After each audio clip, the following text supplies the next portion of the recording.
responsabilité qui repose sur chacun de nos États. Mon pays, avec les autres pays du bassin du Congo, qui constituent ensemble le deuxième réserve forestière mondiale, sont outillés à travers la Commission des forêts d'Afrique centrale pour contribuer à l'amélioration de la qualité de vie sur notre planète. Pour sa part, mon pays entend tenir tous ses engagements, à commencer par la ratification en cours de l'accord de Paris. Monsieur le Président,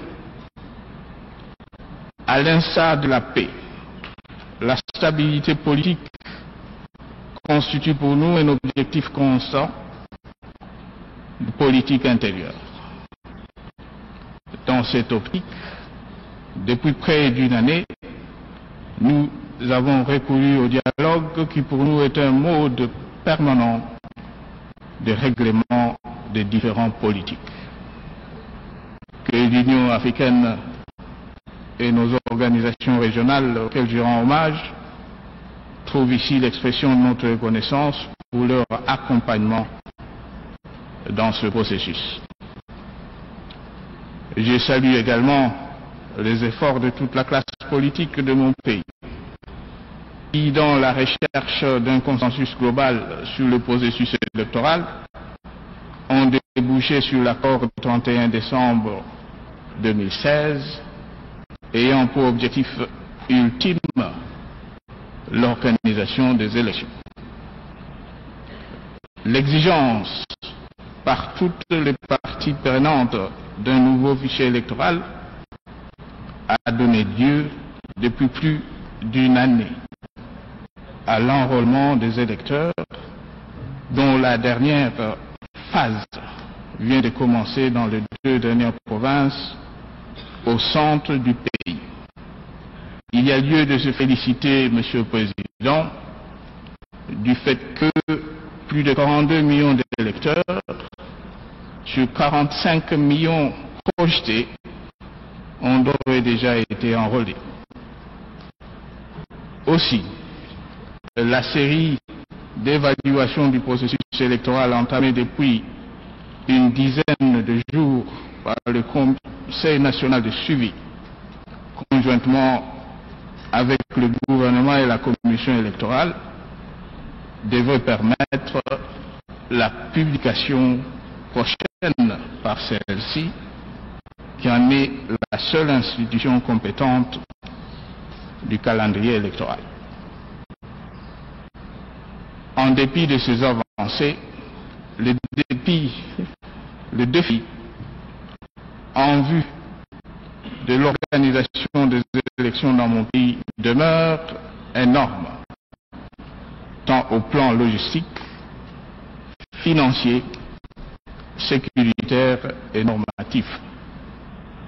Nous y faisons donc face avec humilité, mais aussi avec une indéniable ténacité.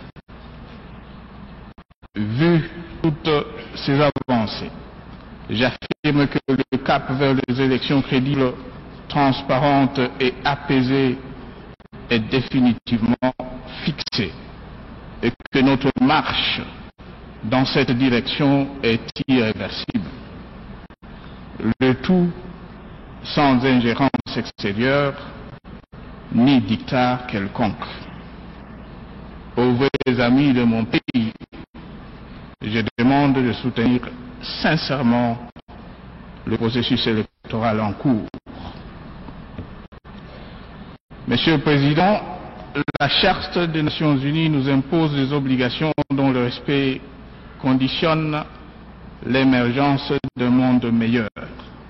C'est la raison pour laquelle la République démocratique du Congo maintient le dialogue stratégique avec les Nations Unies sur l'avenir de la MONUSCO, conformément à la résolution pertinente du Conseil de sécurité des Nations Unies. Cette revue stratégique devra déterminer le rythme de réduction de la force de la MONUSCO jusqu'à à son retrait total.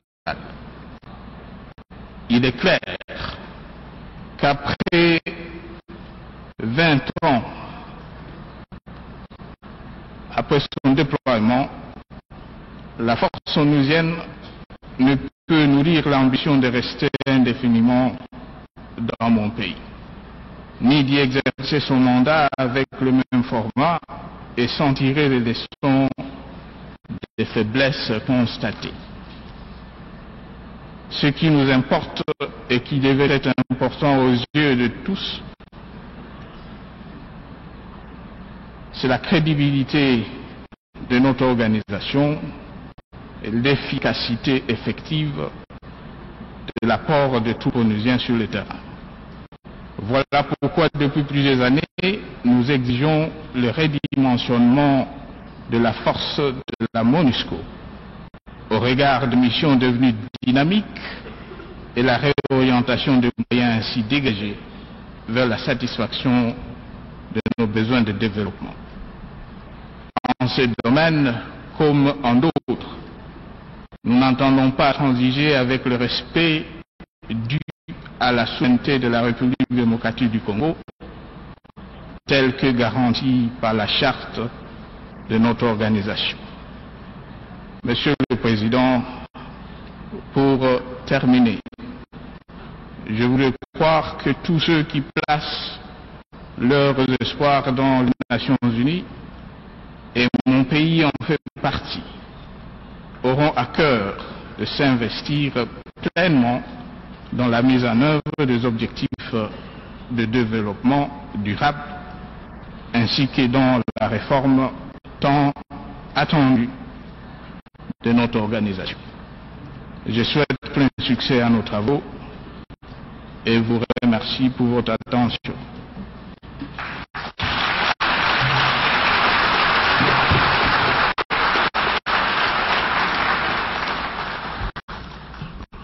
On behalf of the General Assembly, I wish to thank the President of the Democratic Republic of the Congo for the statement just made.